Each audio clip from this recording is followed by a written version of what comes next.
It's 3:30. It's time for the Murray City RDA meeting. I'm Dale Cox. I'm the chair. As the board chair of the Redevelopment Agency of Murray City, I've determined that due to the continued rise of COVID-19 case counts, holding an in-person meeting with an anchor location presents a substantial risk to the health and safety of those in attendance. Under these circumstances, Utah State Code 52-4-207-4 allows for electronic meetings to be held without an anchor location, so long as the public has an opportunity to view the meeting and submit public comments.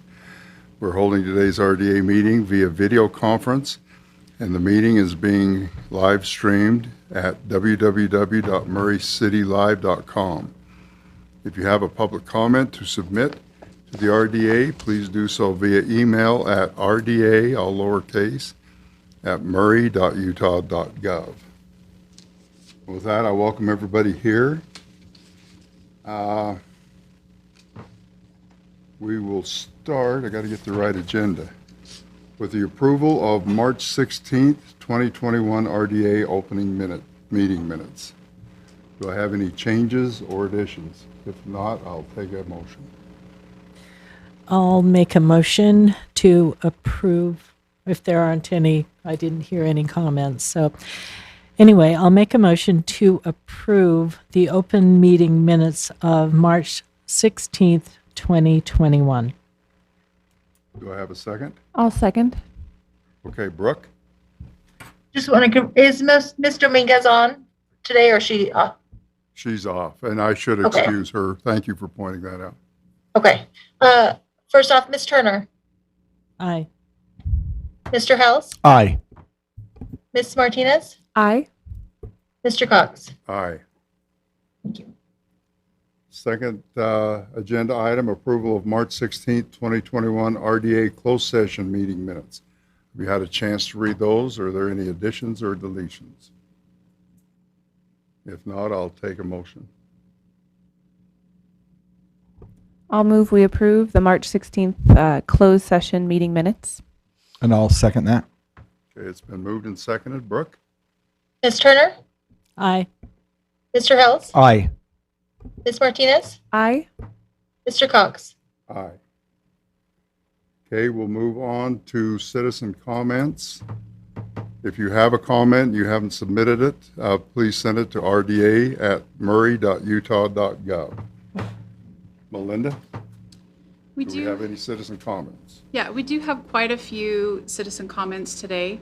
So we'll have Jay Boffman and Jared Hall we'll be helping reading those into the record. We'll start with the emails that were sent in and read those first. And then we do have several citizens who have registered to do verbal comments through the webinar platform. So when we're done reading in the email comments, we'll move on to those who are attending Thank you. person through Zoom. All right, I'll begin, then Jared and I will just alternate. All right, my first comment. My name is Darlene Morgan, and my husband and I own a home in Murray, Utah. These are my public comments. There are quite a few indicators I am aware of that point to what specific property the city is looking to purchase. This purchase will demolish historic buildings, remove low-income housing that can't be replaced, and consequently turning more onto the streets or unstable housing and drastically change the skyline of our downtown without any public participation in the process. Thank you for giving the citizens a right to speak out. Sincerely, Darlene Morgan.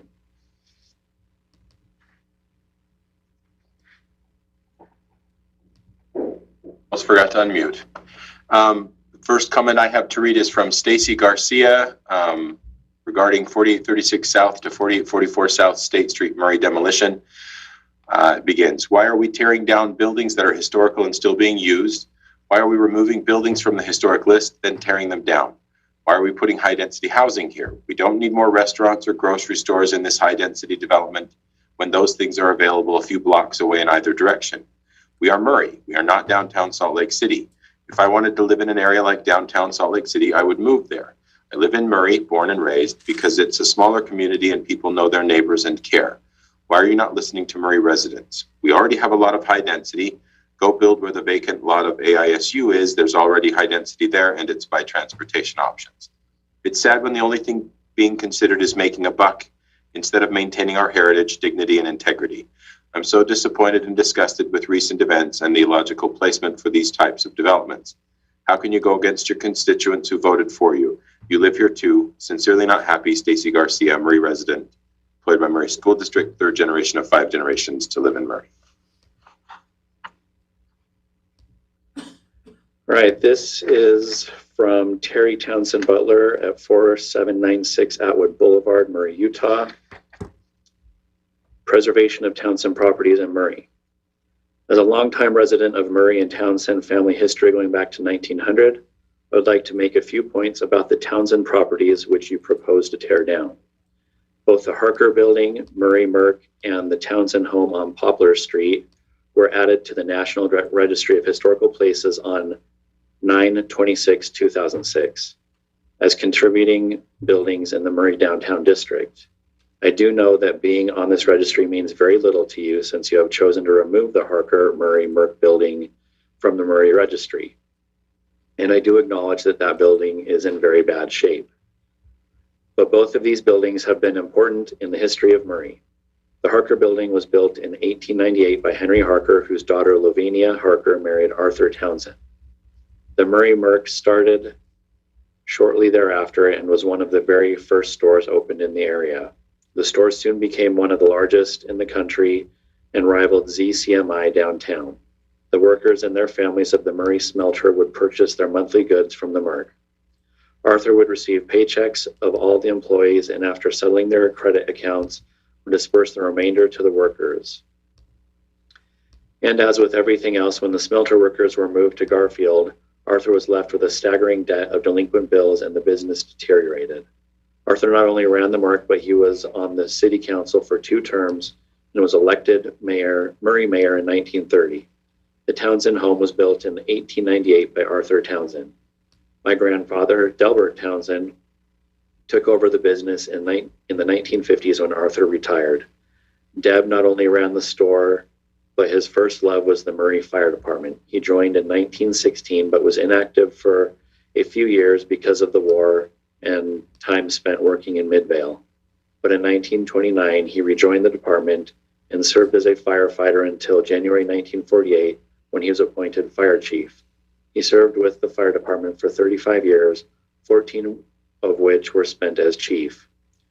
Quoting from one of the numerous newspaper articles written about Deb, we feel that Mr. Townsend is one of the most colorful figures in our community.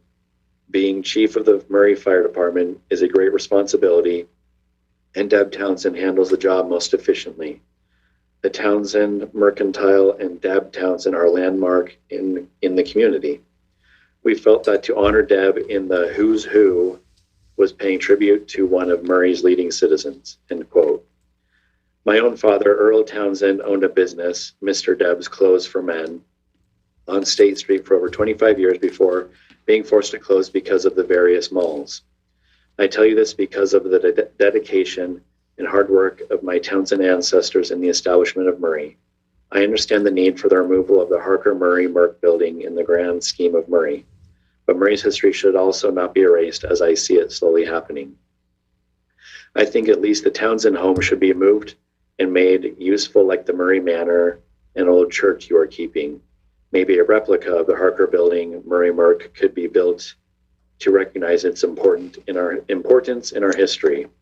The history of both these buildings in Murray as important as the manor and old church buildings. That's the end of the comment. This next email is from Lindsay Hector, 4422 South, 120 West in Murray, for public comment. I'm shocked that Murray City Council would consider demolishing our unique and historic downtown. In addition, it's irresponsible for any public administrator to be considering a plan that removes affordable housing when our state is experiencing a housing crisis. We need more deeply affordable housing units and to preserve the unique character of Murray. It's the end of the email. All right, this next email is titled Comment for Meeting on 5/18. I am writing to express that the Murray RDA has not provided transparency to the public or an opportunity for feedback regarding the purchase of property in the heart of Murray's historic downtown and plans such as potential demolition. At this time, please vote no on the decision to purchase the Harker Building in Murray Mercantile, located on 4836 and 4844 South State Street. While I'm concerned about losing many clearly viable historic structures, my primary concern is asking for the Murray RDA to be more accessible and open to the public. Not only is it your obligation to share information with citizens needed to make informed decisions, but the public engagement also enhances your effectiveness and improves the quality of decisions being made, decisions that directly impact our community in the present and our children in the future.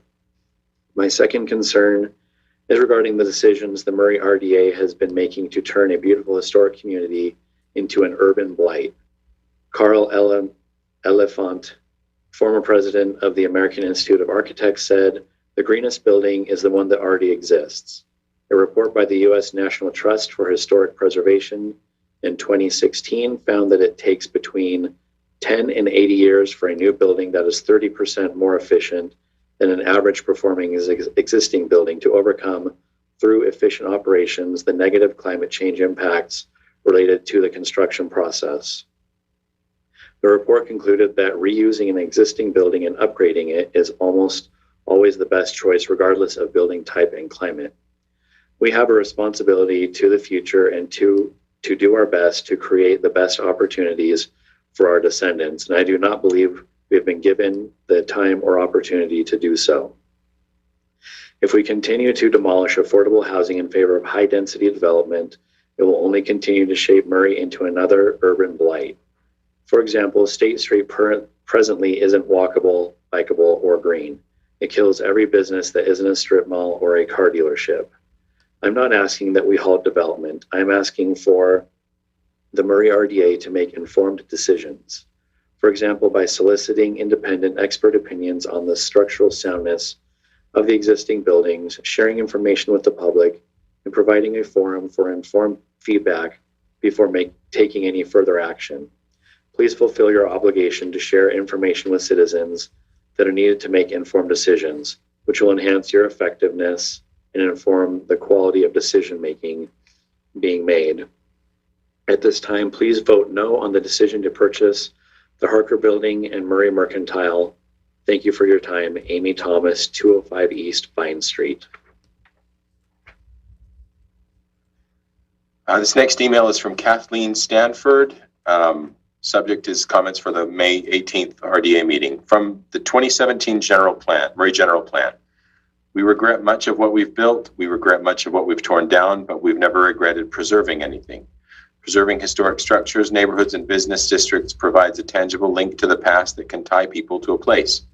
Goals were listed as preserve key historic landmarks, capitalize on historic resources as opportunities for investing in the unique character of Murray City from an economic development perspective, increase the awareness and education of residents and visitors regarding Murray City's history and heritage through the preservation of significant sites, structures, and areas. My question: what vision now guides development in the downtown area? This email is from Mary Ann Kirk. Rethink your process for public buy-in, not just token public input. Get key planners involved in finding and implementing solutions. Ask for and value input from your advisory boards. Better yet, use some of their ideas. Number 2, better educate yourselves in historic preservation and its benefits, not just the viewpoint that they are old, unsafe buildings. Technically, 2/3 or more of Murray City's built environment, including our homes, were built before updated codes and drastically changed. Does that suggest we tear them all down? No, we address those issues while preserving materials and efforts of those who invest much to build them in the first place. There are preservation experts who can guide you through that process. And new building codes have historic exceptions and ways to provide safety so that we can continue to enjoy the architectural uniqueness of prior time periods. Number 3, maybe create a committee with key players from History Board, Arts Board, Chamber of Commerce, downtown businesses, etc., to discuss what needs to happen for both new and old buildings to create visual variety and a sense of place. That sense of place is extremely important and hopefully communicates in a visual way an appreciation for Murray's past and future. I thought some historic preservation was identified in the master planning process, but apparently it has been thrown out with the bathwater. Celebrating Murray's past merely in a museum is a slap in the face to its rich history. Number 4, one idea at one point, there was talk about creating a historic park. Why not create a destination site, something like Gardner Village around the Cahoon Mansion with the chapel, and move the Townsend home across the street? Yes, it will take money, but that money would be an investment in something that brings people and businesses to the area for receptions, dinners, arts and crafts shopping, entertainment, etc. This area has so much potential that the city has ignored for decades. Bill and Susan Wright provided a small flicker of light, which was supported somewhat with infrastructure, but the city never grabbed a hold of the bigger possibilities. Number 5, start talking about how to preserve the buildings on the east side of State Street with appropriate transition to a historic neighborhood. The Sharanian Clinic, Vision Center on 48 South, and the other small businesses along Desert Star should be front and center in the discussion and proactive plans. The twin duplexes on Jones Court are one-of-a-kind homes, only ones that architectural style on Utah's historic database. If properly cared for, these smaller homes throughout the historic residential district provide some of the affordable housing that is desperately needed, although I must admit their value is increasing. I really encourage you to think outside the box. Mary Ann Kirk. This next email is from Dylan Barney, 4902 South Box Elder Street in Murray. I disapprove of the wholesale destruction of historic downtown Murray City. I do realize that change happens and economic development is expected, and that the Murray City Redevelopment Agency owns much of the property between 4800 South and 4th Avenue and State Street and Poplar Street. However, with the growth, change, and economic development, the historic nature of Murray has changed and is changing. It is no longer as unique and interesting as it once was. It is beginning to look like any other city. Murray, Salt Lake, what is the difference? Crowded streets and congestion. If the apartments are constructed between 4800 South and 4th Avenue and State Street and Poplar Street, will there be enough parking, or will there overflow parking be allowed in the new Murray City Hall parking area, or will there be street parking like at Murray Crossing, Inverness Square, 240 West, 4790 South, apartments at 4623 South Urban Way that park on 200 West, the Fireclay area, or most recently when basketball games are played at the former Salt Lake Indoor Soccer Building, congested parking on Box Elder Street between 4th Avenue and Vine Street, and even on 4th Avenue. Traffic is limited to one lane. How much development is worth losing our heritage, increasing congestion, and increased risk to the health and safety of the people of Murray? Thank you for your time. All right, this comment is from Rachel Moreau. Dear RDA Committee, as a Murray citizen and voter, I would like to voice my disappointment with the direction being taken by Murray City in the redevelopment of our commercial districts.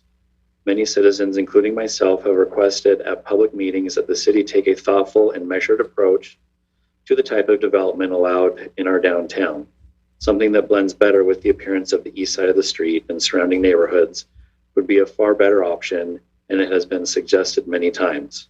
I firmly believe, along with many others, that the current Eatland project is not right for downtown Murray. It does nothing to represent the unique character and individuality that has always been associated with Murray and is a point of pride for many of us. I am not originally from Murray, but chose to buy a home here 7 years ago because I had long admired the qualities I mentioned above, as well as the love that the people have always displayed for their heritage. Our city decision makers can and must do better on behalf of the people they serve. You have that ability and obligation. Please don't let us down. Sincerely, Rachel Moreau. This email is from Brent Barnett. It says, Dear RDA Board, this current proposal for downtown Murray is, frankly, a complete embarrassment to the firm of Girding Edlin. Girding Edlin is a firm with lots of experience and a good reputation. Yet this proposal is a blot on Girding Edlin's otherwise good reputation. The proposal is mundane and wasteful of this crucial block in Murray's downtown. Girding Eadland, with all its experience, is worthless to Murray City if they cannot have a vision of what this block should be. Then says number 1, we need a real downtown Murray commercial center. The owners of this property have an opportunity to create a vibrant commercial center in downtown Murray. So far, Girding Eadland has failed to produce anything with any creative energy. Their pedantic plan is primarily an apartment block. It lacks the good design to draw in people from across the city as a good city center should. This crucial block is the heart of downtown Murray. It should be designed as a gathering place with open space for public gathering. It should create interesting streetscapes with interesting pedestrian space. Number 2, we don't need only high-density housing. The current design could be produced by any of many incompetent firms. This design suggests that Girding Eadland has no real expertise in city planning. They have an opportunity to create a space that could be a showcase in Utah for their genius, yet they have given us mostly high-density housing. High-density housing might be appropriate if this were just any other block of the city, but Girding Eadland has failed to see that in a downtown commercial district, unless positioned correctly, high-density housing just contributes to traffic, making the downtown less accessible to its citizens. Number 3, we need a commercial center for the entire city. Girding Eadland has failed to understand that this block should draw crowds from the entire city.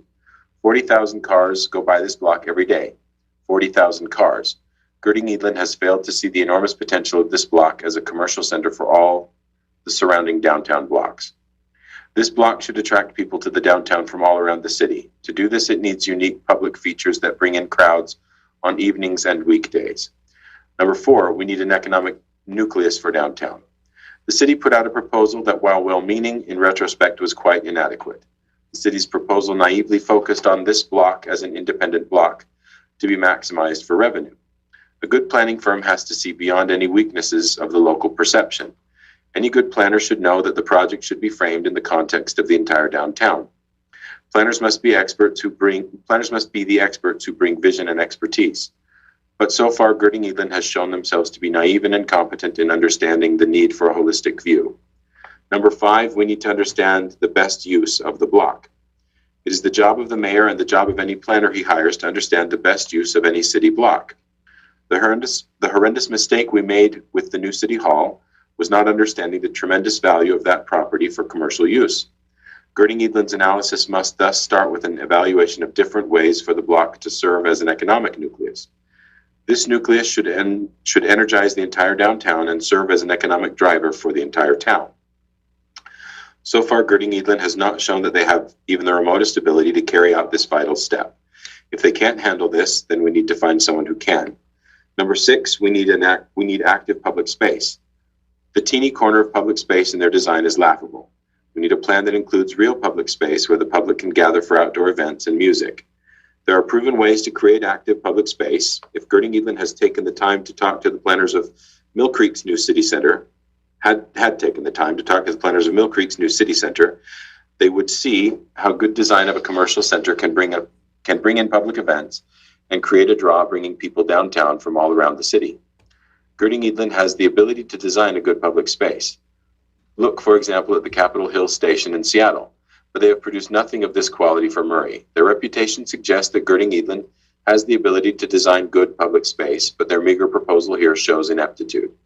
With Girding Eadland's laughable design of public space, the citizens can never accept this until the design provides serious public gathering space.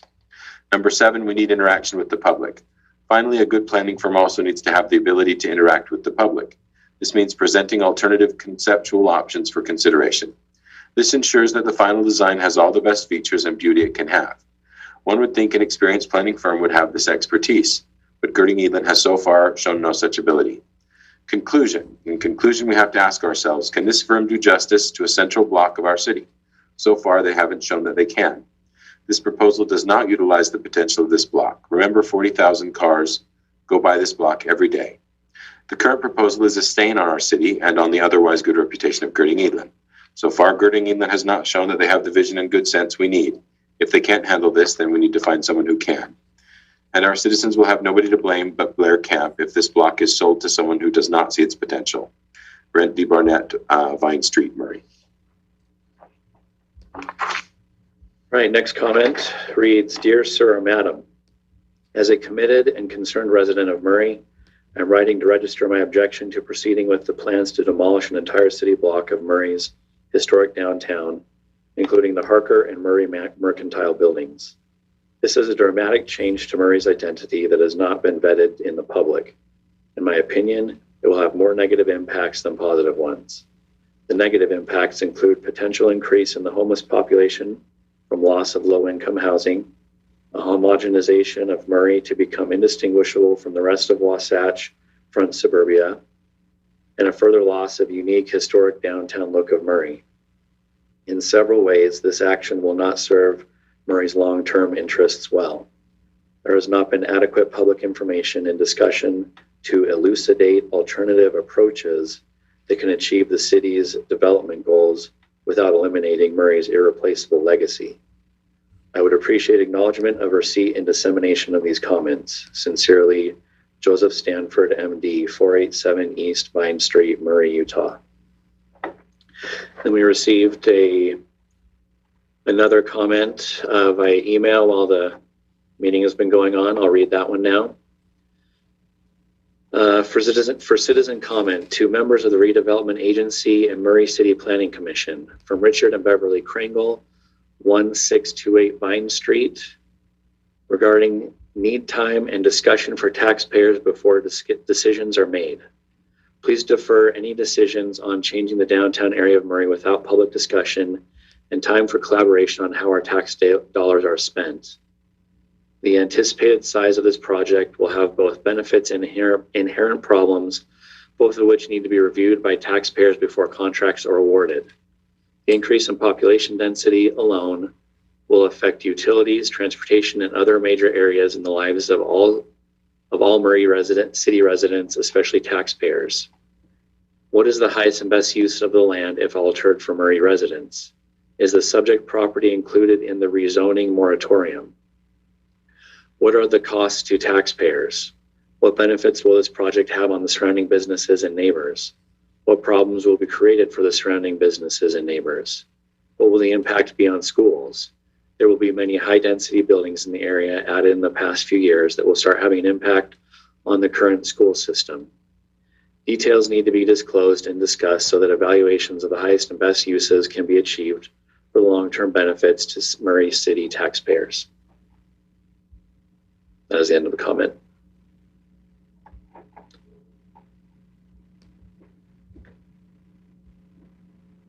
And it doesn't look like we have any more that have been submitted electronically, so we can proceed with the participation by attendees.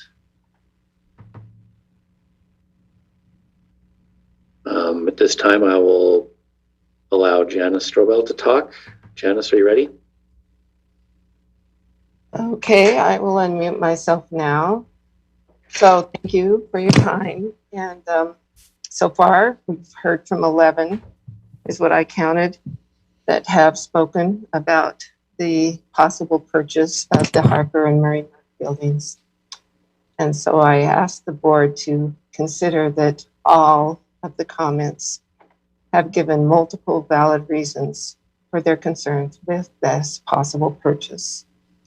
And how will the board, how will you take these concerns into consideration as you handle this agenda item? Thank you. And I would like to say that I do not blame Evelyn and Company for the things that they have developed because they worked with the guidelines that the city gave them. I know that Evelyn and Company can create some very good stuff, but they've been asked to create high density with as much into that block as possible, and that's what they did based on what they were asked to do. But it is not fitting what the community has prepared for or wants at this time. So how are we going to work with the community, and how are we going to provide support that would enhance our unique identity? Excuse me. Thank you.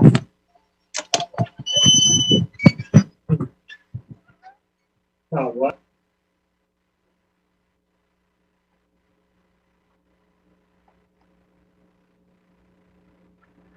Okay.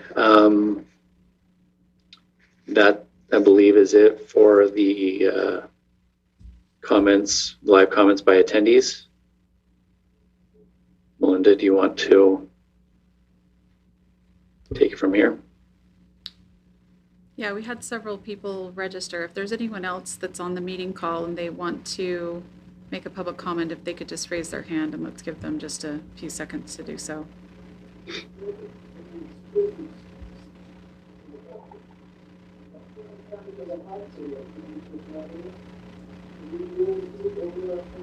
Jay, did you see anybody raise their hands? No. Okay. Chair Cox, I think we're done with the public comments. Okay, thank you, and thank you for the public comments. We do listen to them, we take them under advisement, and I appreciate everybody that sent in their comments today. Next on the agenda is the presentation of the tax year 2020 Fire Clay TIF or disbursement payments. Jay is the presenter.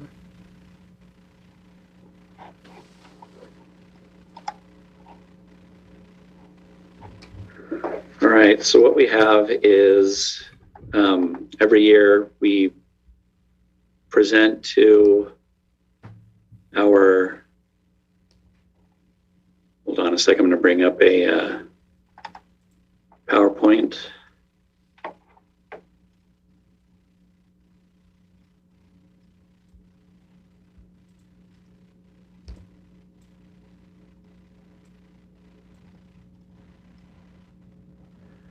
What we have here is the PowerPoint for the tax increment financing payments that the RDA makes to entities in the city that have property, that have developed property in the Fire Clay RDA area.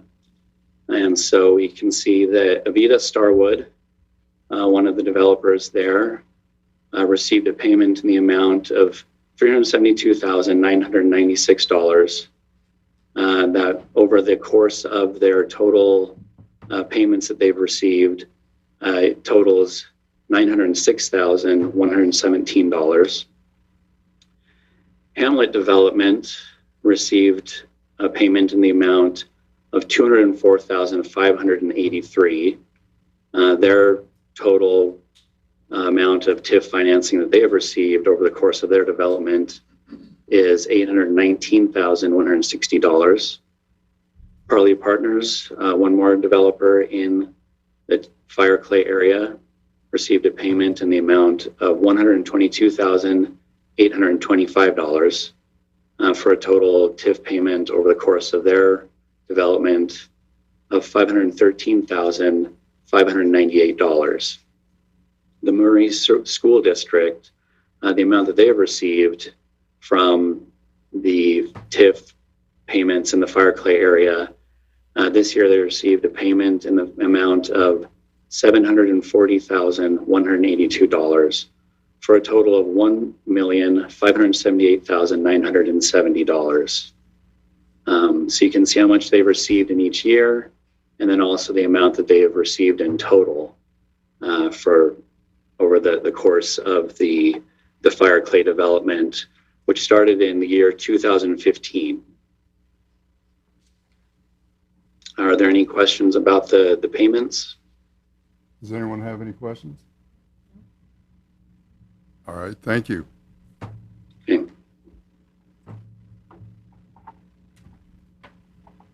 Okay, next we are going to go into closed session.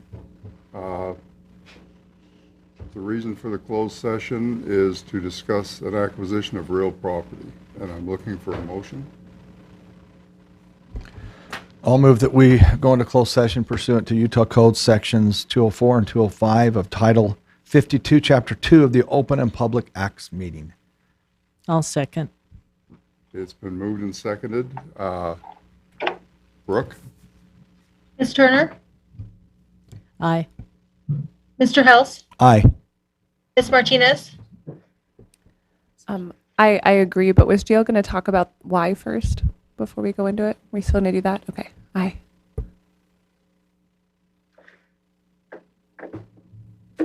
And Mr. Cox? Aye. The meeting will be held electronically over Zoom to protect the health and meeting of the participants. And thank you, Kat. Gio, will you talk a little bit about why we do this? I will. So, public bodies in the state of Utah, their meetings at least, are governed by the Open Public Meetings Act. And I think it's pretty clear that there is a legislative intent that public bodies deliberate and take actions in the open. There are certain limited, narrow exceptions to being open and where you can close a meeting. And one of those is simply to discuss strategy sessions regarding acquisition of real property. And the purpose, of course, of that is that the RDA be able to, if it decides to go forward and acquire any property, do so on the best terms possible.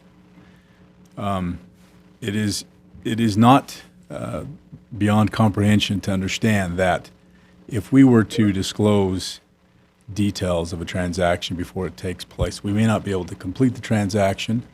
We may not be able to complete it for the terms that we'll discuss in the closed meeting. There could be speculation around this area. And for those reasons, we are allowed by state law to have a closed session. Now, it's important to point out and keep in mind, this is not a free-for-all closed session. We're going in to discuss the acquisition of property. We're not going in to discuss any particular project, except insofar as an acquisition could affect a project. But as far as details of what will become of the property, we won't be getting into that. It'll simply be a strategy session to discuss going forward with the acquisition of real property. If there are any questions, I'd be happy to entertain those. So, Thank you. but thank you for the review and for clarifying. It's safe to assume that if we didn't go into closed session and discuss these in open session, speculators could intervene and drive the price up on anything we may want to do. Is That's that correct. That's correct. Okay, thank you, Gio. We voted, Ms. Martinez, yes, Mr. Cox, yes, Ms. Turner, yes, and Mr. Hills, yes, to go into closed session. So we'll go into closed session now.